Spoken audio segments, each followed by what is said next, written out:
Da wannan lokaci barkanku da kallon mu da kuke a cikin shirin nan na sabuwar duniya. Kamar kullum ni ne mai gabatar da wannan shirin, sunana Tijjani Shehu Yahaya.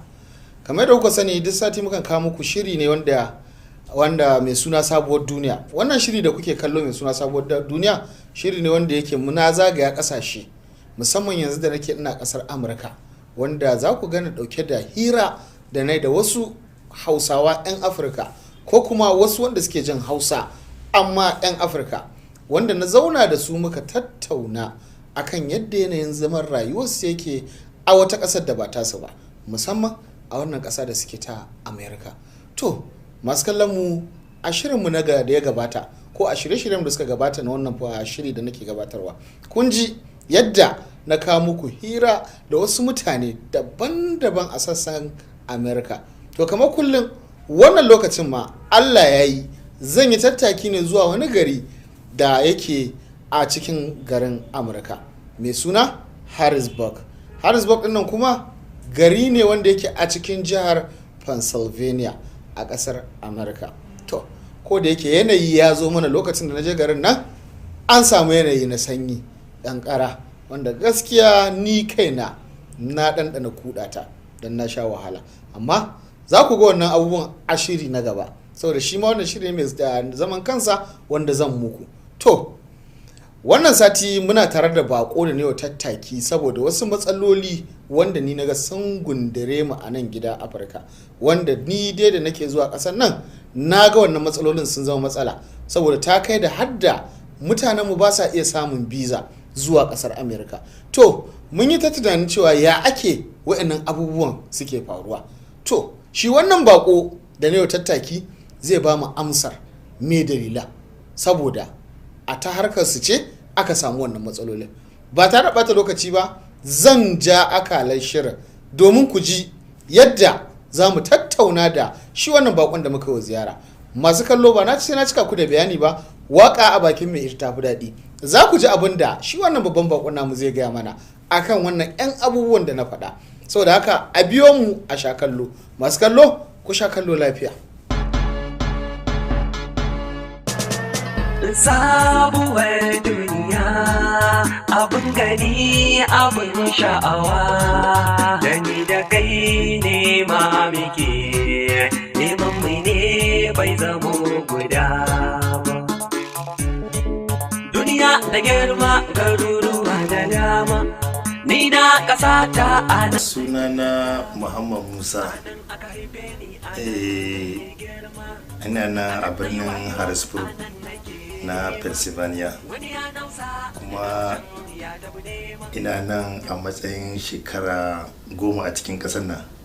A ƙasar Amurka? A ba Amurka ba gaba daya, a nan dai cikin Harrisburg. Shekara ta 15 a cikin Amurka. Ina da iyali na ya'ya 3, amma duk na mayar da su gida. Yanzu ni ɗaya nake zama ina business ɗan kakkama.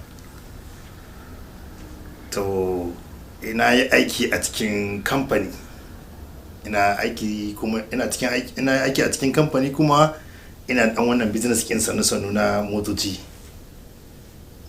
Ina nan abokaina suka ban shawara da cewa ya kamata ka bar abu guda ka kama hannu guda. Na bar a aikin kamfani na fara business kin motoci.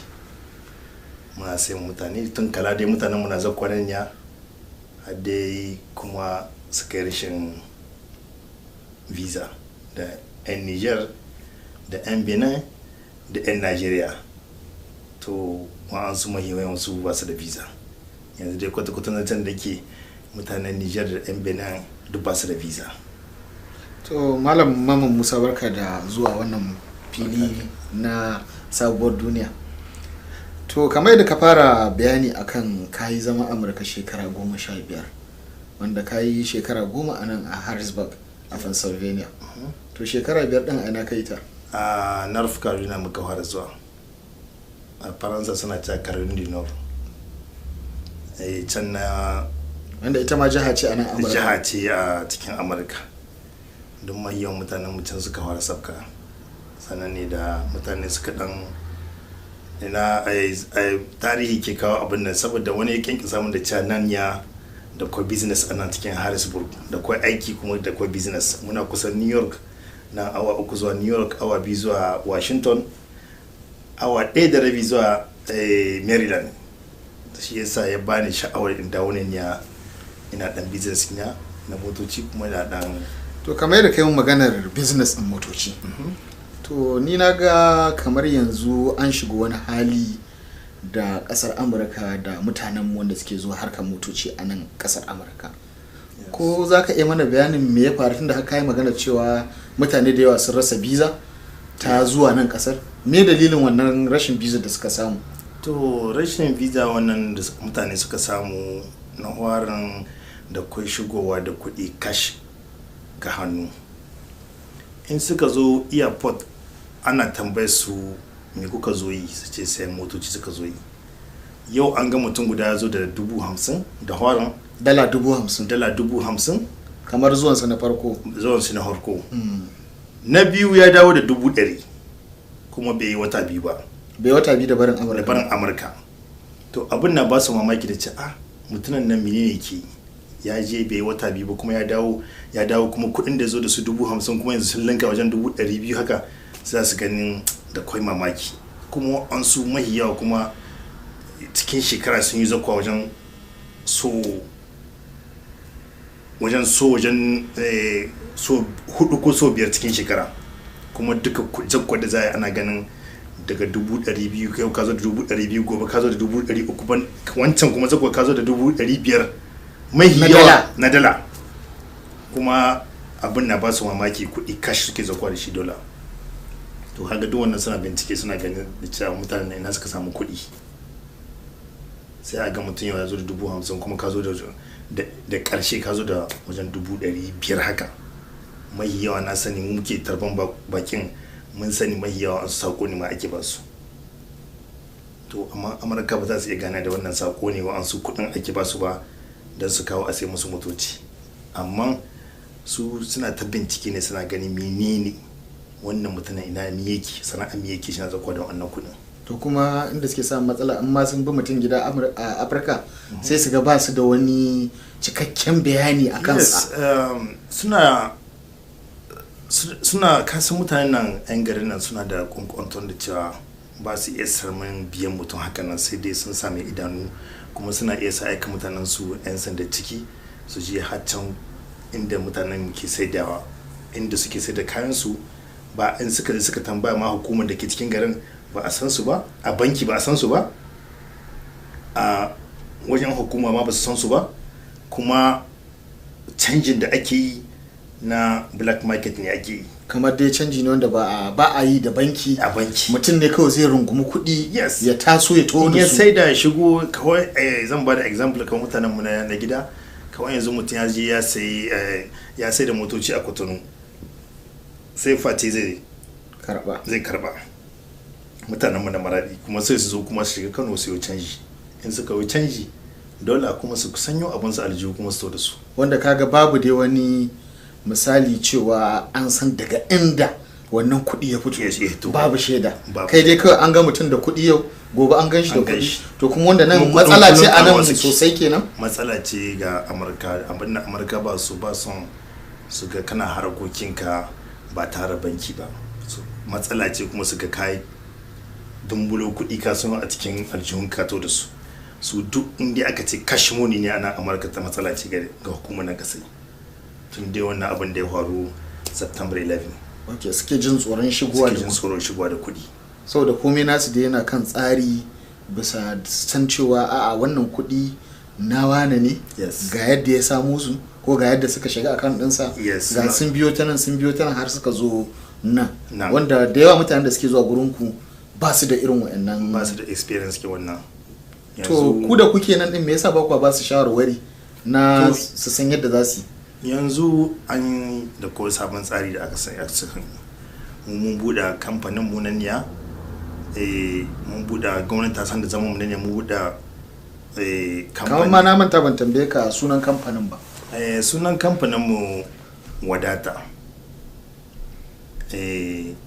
ni na zaɓi wannan sunan muka da muna da ba ni ɗaya bane ke da abinda muna da mutane mu da muke aiki tare su na kama shawara a sa kamfani wadata to wato da muka sa sunan wannan sai muka sa kuma ƙari da USA don saboda wasu garuruwan muna suna da wasu kamfanin ya wadata. Ok, a can Afirka kenan. A can Afirka kenan. To wadata United States of America kenan. Exactly. To mun tsarin da aka yi yanzu gwamnati ta san da zaman mu yanzu. Mun buɗa kuma mun yi business card, mun yi mun sa bisa mun buɗa internet din namu website din mun sa lambobin mu a sama saboda mutanen da ba su samu visa a gida. Kenan yanzu muna da business account mu ko daga nawa ne daga gida ne mutum na iya aikowa kamar wanda ba kamar da ba wanda ba su da visa kamar yadda da aka samu wannan matsala mutum ya shigo da makudan kuɗi a hannunsa yanzu sai ya zo haka nan ba kolla sai dai ya sanya kuɗi a cikin account din business wanda kaga wannan kuɗi da aka saka muku su gwamnatin kasar nan za ta iya bincike akan wannan kuɗi su ga daga ina ya fito waye mai wannan kuɗin an san wancan mai wanda ya aiko kuɗin nan an san komi nashi shi dama ainihi dan sai da mutane ko a gida in ya san kuɗin shi mu da gare shi zuwa gare mu za a ganin gwamnati za ta ganin da cewa lalle kamar mutum mai sai da motoci ne daga Afirka kuma yanzu nan mu ma masu sayan motoci ne muna sayarwa muna biyan tax muna biyan haraji ko muna biyan haraji nan ya muna biyan komi da ka sani dai na komi ya abin nan ya zama legally. To yanzu kamar yadda kake wannan bayanin cewa an samu wannan matsaloli sosai ba ya shi wannan nema naku yake ko kuma wannan sana'a ta ku take yanzu? Sana'a mu alhamdulillah duk da mutanen da muke aiki da su da yanzu kuma su ne ke aiko mana kuɗi muna musayya kuma ka san komi na harka amana ce sun san da zaman mu yanzu kuma abin tsarin da muka yi muna sai musu muna zuwa kasuwa muna ɗaukar musu tun da zamani ya canza yanzu saboda harka internet kuma ko da ta hanyar hannunka cell phone ɗinka za ka ɗauki picture muka je kasuwa mu ɗaukar musu mu tura musu the same time su diba su gani su ce lalle motocin nan sun yi ku saya in dai sun kai haka za mu na discussing da kwastomomi wanda ba su zakuwa ne kamar yadda kai magana amana ana samun matsala ne da wajen wani turo wani kuɗi ka san da koyi mutanen da wasu ba zaman kansu suke ba wasu kawai dai turo musu ne ake yi in suka fara zuwa gaba ana jin daɗi ana yi wataran kuma sai su bacci ba a gansu ba tunda kai kana can gida Afirka shi yana Amurka to babu yadda za a yi kasan ina ma yi to ka ce shine dai kamar makasuwa masa shine dai babban abin da yasa kuka bude wannan kamfani na kuka bude kamfani sosai tunda naga kamfanin naku kuna da license yes gwamnati ta san da ku na gaggata takardun ku da shauransu yes su ma ai gwamnatin tana jin daɗin da aka bude wannan saboda su ga komai na ta daidai ba ta bayan hoge ake abin ba sun jina jin daɗin ana wannan haraka a cikin an buɗe kamfani su ma kasan haraji suke so su ma ana taimaka ma gwamnati ana zuwa mata haraji shi yasa kake gani kuma duk wanda za su turo kuɗi sun san lalle ta hannun mu suka biyu game da wannan dai magana da muke still ta har yanzu ta masu sayan motoci a gurin ku wanda ni a yadda na lura da shi ko na gani ya zama matsala sosai to banda wannan magana har ka shigo da kuɗi babu wasu matsaloli kenan da ko an sun matsaloli da mutane ka san dan adam da son kanshi da ko an su harakoki da ake bayan hoge wanda gwamnati ta sama idanu ana business ba ko an su motoci da ke shigowa wanda ko sun yi accident haka na insurance mutane na business bisa gare su suna tura Africa kamar ya business yake kamar suna yi bisa ka'ida ba moto kawai a ce dai motocin swata a ce an motocin swata da ake suke zuwa bayan hoge suna yi a zo a sa cikin fara tura kamar nan da nake gani Amurka nan ma ana samun matsala har wani ya saci motar wani ya gudu da ita ai ka san dan adam ba abin da bai iya ba kai kana dibin ba za a iya ba su ma ai abin da ba su mamaki sai daga suna investigation ne suke gano da wasu abubuwa to suna bincike saboda ana binciken su wasu motoci sun bace da ko sabon motoci ma da suke zakkuwa su ma ana yi ana hada kai da mutanen da ke aiki port ana dukkan abubuwan mutane da yawa ne aka hada kai da wannan shine yake samun motoci na hita kasashen waje sai bayan bincike an diba a ba mota haka za ba mota haka za a diba a gani na ta yi a diba motar nan ta je har Afirka. To kaga shi duk wannan ya karasa tsananin tsaro, an samu masu sai da motoci idanu yanzu. To wannan ai ina ga kamar ba laifin mutanen Afirka bane, tunda wanda yake nan ai shi laifin shi. Yes, wanda ke nan tunda kai da kana Afirka ai kai kana son abin da zaka dan samu riba akai. Exactly, ai ka san su ba wanda ke can ba lahin su bane, wanda ke nan ne su ne ke kawo matsalai, amma mutane kuma da yawa ne wanda su suka sa har wannan gwamnati ta sa idan bisa ga abun bisa harkar mota. Tunda wani shi yana gida yana a Afirka bai san mota ta daga ina ta fito ba, ta sata ce ko ta wani ce aka dauko ko kuma a'a tana da wasu matsaloli, kaga ai shi bai sani ba. To yanzu wani irin hukunci ko wata doka gwamnati ta dauka akan irin wannan abubuwan da suke faruwa? Hukuncin da gwamnati ta sa irin da wannan wanda muka tsari da muka yi, ka bude business ɗinka akan ka'ida. In ka bude business ɗinka akan ka'ida, mutanen ku da kuka sani da ma wanda baku sani mutum da abin yanzu ya zama na komi bisa internet ne. Akwai yana gizo-gizo. Yes. Wanda yanzu nan zaka shiga ka ga me ake yi. Shi yasa yanzu ita ma gwamnati hankalin ta kwanta da saboda mutane na bude business, suna bude dealer. In suka bude dealer kinsu ana ganin lalle cewa an san da zaman su, an san kuɗi ma in suka shigo sun san ta ina suka shigo. To shi yasa yanzu hankalin sa zai kwanta bisa ga mutanen nan, kowa sun san waye ne, in ma wani business aka a kasan nan sun san ko ta ina ta hito. To kamar da kai da kake magana yana gizo-gizo da sauransu, na lura cewa yanzu duk inda kake a duniya zaka iya siyan abu a wani guri. Saukin kenan, shi yasa to ku wannan abin ya taba ku ne ko kuma ya kuke ji? Tunda yanzu misali mutum yana a Afirka zai iya hawa kan bisa na'ura mai kwakwalwa ko kan wayarsa ya duba a gari kaza a Amurka ana sai da mota. A ga kamfani kaza, wannan kamfani suna da motoci wanda yawancin motocin nan da ake sai ake kawo Afirka sakan ne, wasu an taba hawan su wanda ba sababbi bane. To wannan abin ya kuke gani ga harkar neman ku? Nan tsari ne, kuma second hand ɗin da ake gani da wanda ake sayar bisa hanya, da ko ita ma gwamnati ta tsara nata wanda suke sayarwa a kasuwa, wanda kowa ta yi kasuwa ne ke saya, da ko kuma na bisa hanya kuma wanda ke can lalle kan bisa yanar gizo-gizo ce, amma mutum ya hankali da abin da zai saya, don saboda da kwai motocin da baka san ba inji bugagge ne ba bugagge bane, kaga mota sabuwa ba za ka dauki wannan hatsari ka sai ba. Amma irin wannan da muka yi tsari, ga mu ne ke tsaye a wurin muna gani, mu ne za mu zo mu ga mota mu buɗa ta mu gani, mu tuka ta mu gani, sannan mu ce mutunan mu ta waya mu ce mishi mota haka zani take ta yi mota. Amma ba wai kai sayan motar da baka taba ganin ta ba, kai dai kaga hotunan ta kaga abu mai kyau, saboda da kuma mutane wanda za su waidar mutane sai a tura ma hotuna a ce ga mota, amma baka san matsalar cikin inji ba, kuma da yake mota ce ba wani a ce kayan sa bane ko wani menene, a'a mota ce wannan tana da matsaloli iri-iri, sai an kai ma Afirka gani ba haka nan bane. Amma yanzu da yake muna bisa muka je kasuwa da ko kasuwa da inda gwamnati masu zaman kansu suka buɗe wanda suke cewa auction, za mu je tun da sahi mu je mu diba muku motoci, mu diba ciki da waje da inji da komi, sannan mu kiran ka mu ce ma mota haka za tana da kyau ta yi.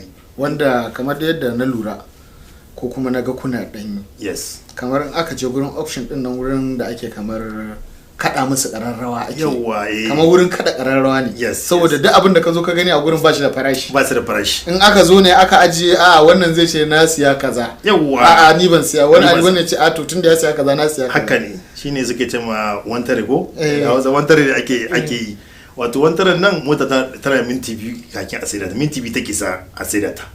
Sun zata motocin ba ɗaya ne ba biyu. Suna da yawa, za su da yawa, minti biyu ake ɗaukan mota guda an saida, wanda farashin da ya yi shine zai wanda da ya fi tayawa mafi sama. Yawa. To ta zama tashi shi zai biya. Ta zama tashi shine zai samu wannan mota. To kai shi yasa tsarin da aka yi motoci wato kashi-kashi ne, da ko motocin da ake saya na kasuwa da kuma bayan wanda ake saya a waje.